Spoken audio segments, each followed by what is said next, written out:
আসাম মেঘালয়ের ঢল অব্যাহত থাকলে আগামী 24 থেকে 48 ঘন্টার মধ্যে দেশের উত্তর পূর্বাঞ্চলের স্বল্পমেয়াদী বা আকস্মিক বন্যার শঙ্কা জানিয়েছে পূর্বাভাস কেন্দ্র।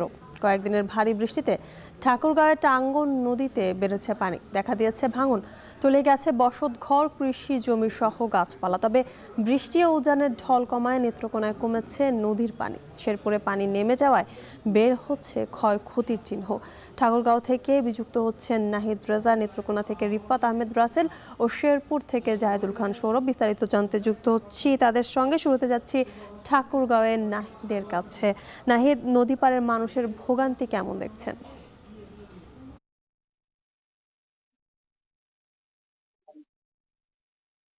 ভোগান্তির কথাই যদি আপনাকে একটু বলি, যে আমার পিছনে যাদেরকে দেখছেন তাদের কম বেশি সকলের বাড়ি কিন্তু এই যে পানি ছিল, পানিতে কিন্তু তলিয়ে গেছে। এবং এই তলিয়ে যাওয়ার কারণে তারা কিন্তু এখন এক প্রকারের দিশেহারা অবস্থা রয়েছে। আমি এখন যেখানে রয়েছে এটি ঠাকুরগাঁও পৌর শহরের ডিসি পাড়া এলাকা বলা হয়। এই এলাকায় আমরা লক্ষ্য করেছি গত কয়েকদিনের টানা বর্ষণ এবং কি উজানের পানির কারণে কিন্তু এই যে টাঙ্গন নদী রয়েছে, টাঙ্গন নদীর পানি অনেকটা বৃদ্ধি পেয়েছে। সেই সাথে আমরা লক্ষ্য করেছি ব্যাপক স্রোত ছিল। এই স্রোতের কারণে এই নদী পারাপার এলাকার যেসব বাসিন্দারা ছিল তাদের অনেকের ঘর কিন্তু এখানে ভেঙে পানিতে তলিয়ে গেছে। এবং আমরা যতটুকু জানতে পেরেছি এখানে 16টি পরিবার কিন্তু যে ঘর বাড়ি ছিল তাদের সেই ঘর বাড়ি পানিতে ভেসেছে। এবং কি এই ঘর বাড়ি তাদের যে কষ্টের উপার্জন দিয়ে করা সেই ঘর বাড়ি আসবাবপত্র থেকে শুরু করে বিভিন্ন সরঞ্জাম যেগুলো ছিল সেগুলো প্রতিটি কিন্তু এই পানিতে ভেসে চলে গেছে। কেউ কিন্তু কোনোটাই রক্ষা করতে পারেনি, যার কারণে এখন পর্যন্ত তারা অনেকটাই দিশেহারা অবস্থা রয়েছে। কি করবেন, কোথায় যাবেন, এমন একটি দুশ্চিন্তা তাদের মধ্যে আমরা লক্ষ্য করেছি।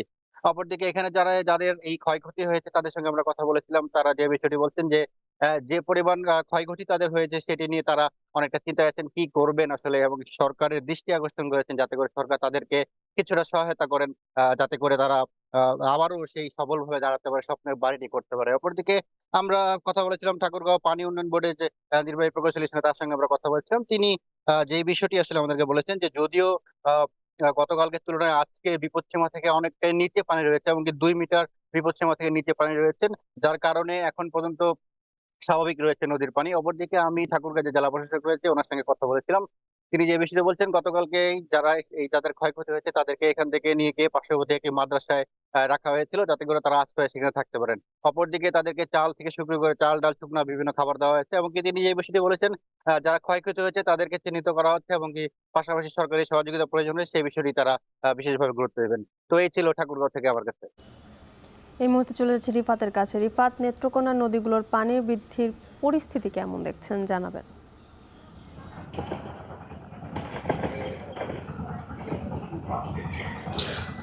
জ্যোতিকা, নেত্রকোনার নদ নদীর কথা যদি বলি, গেল 24 ঘন্টায় কিন্তু নদ নদীর পানি কিছুটা কমতে শুরু করছে। কারণ ভারতের মেঘালয়ের যে পাহাড়গুলো রয়েছে সেই পাহাড়গুলোতে এখন পর্যন্ত কিন্তু ভারী বৃষ্টিপাত হয়নি, যার ফলে কিন্তু পাহাড়ি যে নদ নদীগুলো রয়েছে অর্থাৎ সোমেশ্বরী, কংস, গণেশ্বরী এবং মহাদেব সবগুলো নদীতে কিন্তু কিছুটা কমেছে। তবে যেহেতু পাহাড়ি নদী এবং পাহাড়ে যদি ভারী বৃষ্টি হয় অর্থাৎ 1 ঘন্টার বৃষ্টিতেই কিন্তু এই নদীগুলো আবার ফুলে ফেপে ওঠে।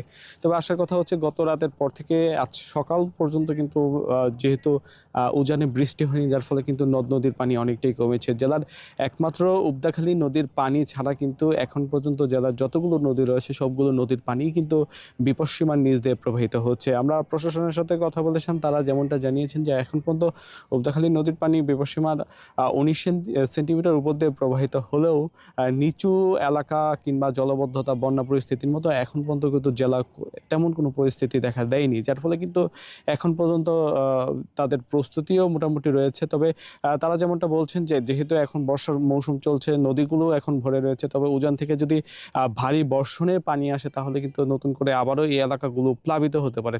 তো সেই কথা মাথায় রেখে কিন্তু তাদের প্রস্তুতি রয়েছে এবং নদী তীরবর্তী যারা রয়েছে তারাও কিন্তু প্রস্তুতি নিয়ে রেখেছেন। তবে এখন পর্যন্ত তাদের যে সংখ্যা সেই সংখ্যা কিন্তু কাটিয়ে উঠেছেন।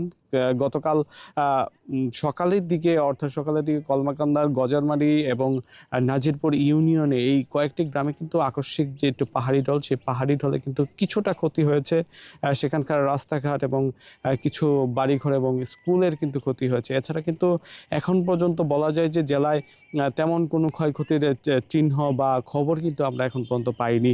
যেহেতু বর্ষা মৌসুম চলছে, হাওরে এমনিতেই পানি রয়েছে এবং হাওর পানিতে টইটুম্বুর বলা চলে।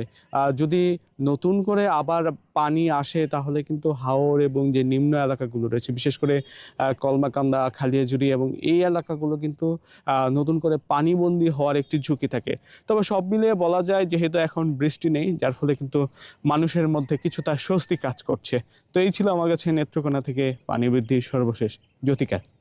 এ নিয়ে আরও জানতে চাই সৌরভের কাছ থেকে। সৌরভ, আমরা ঠাকুরগাঁও এবং নেত্রকোনার খবর শুনছিলাম। শেরপুরের চেল্লাখালী নদীর পানির গতকাল বিপদসীমার উপর দিয়ে বইছিল। আজ কি অবস্থা দেখছেন সেখানে, এবং পানি নেমে যাওয়া স্পষ্ট হচ্ছে বন্যার চিহ্ন, সে বিষয়ে আমাদের বিস্তারিত জানাবেন। জ্যোতিকা, আপনি যেমনটি বলছিলেন, আমরা দেখেছি গতকালকে সকাল পর্যন্ত ভারী বৃষ্টিপাত এবং উজান থেকে নেমে আসে যে পাহাড়ি ঢল, সেই ঢলে কিন্তু গতকালকে আমরা দেখেছি নালিতাবাড়ী উপজেলার চিল্লাখালী নদীর পানি বিপদসীমা 324 সেন্টিমিটার উপর দিয়ে প্রবাহিত হয়।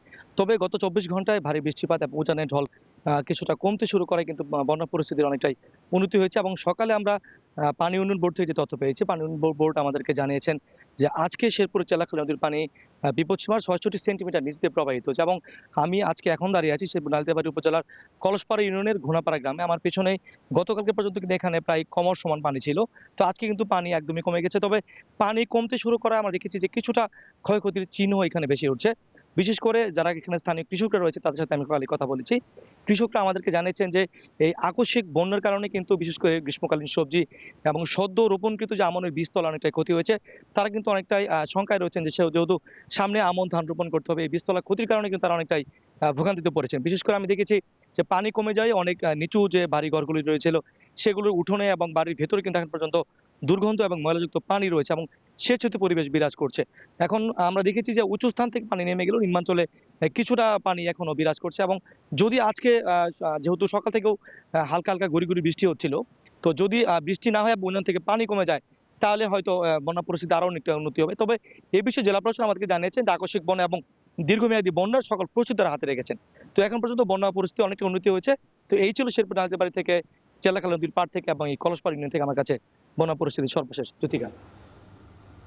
বন্যা পরিস্থিতির খবর জানাতে যুক্ত ছিলেন সহকর্মীরা।